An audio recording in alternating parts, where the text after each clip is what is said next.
नमस्कार सांग मैंने आपण प्रिय धारावाहिक रानी आपण देखा पाइबे एक जबरदस्त हाँ सांग मैंने रानी आज जो रानी घर कोर्टे जाऊे ताकू किसी गुंडा जबरदस्त उठे ने राज किंतु सब देखीद हेल्ले रानी कह मत कौन पाई न तुम मैंने कि मत छाड़ छाड़ एमती कहते किंतु रानी पछपटे देखला बेलू राज गोटे बाइक रे आसुव राज कार पिछा करूला बाइक रे रानी देखला जे राज गोटे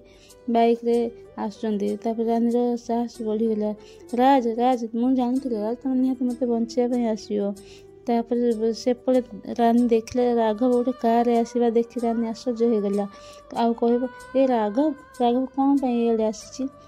रानी जानीदेला जे राघव राज किसी क्षति करने को ही आसी रानी राघव को देखी आश्चर्य हो कह राघव केबे भी हम पीछे छाड़बनी किंतु बाइक रे आगो आगो राज जाऊँच राघव पछे पछे कार नौचे ये रानी जानीदेला जे राघव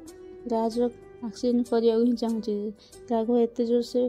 कार चलैक नेला जे राज को एक्सीडेंट करदेला राज जाई गोटे पड़िया पड़गला तब रानी ये सब देखी मैंने पूरा चौक हो गला कह राज कही एत जोर से चिल्ले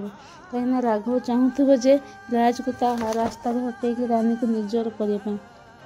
प्लान ही सक्सेस है एत जोर से बाइक रे बागे देला राज चित्कार करनी किसी नहीं जाएगी गोटे लॉन रे पड़गला तब रानी एत जोर से पार्टी राज कर चित्कार कला तो आपण मन को कौन लगे जे राज जो एक्सीडेंट जाइए मल्लिकार प्लान थिला ना राघवर प्लान थिला आपण मैंने आमको तो निहाती कहे हेले राज रानी को बचाई पारे एक कथा आप निहाती कमेंट माध्यम जनइबे। जय जगन्नाथ।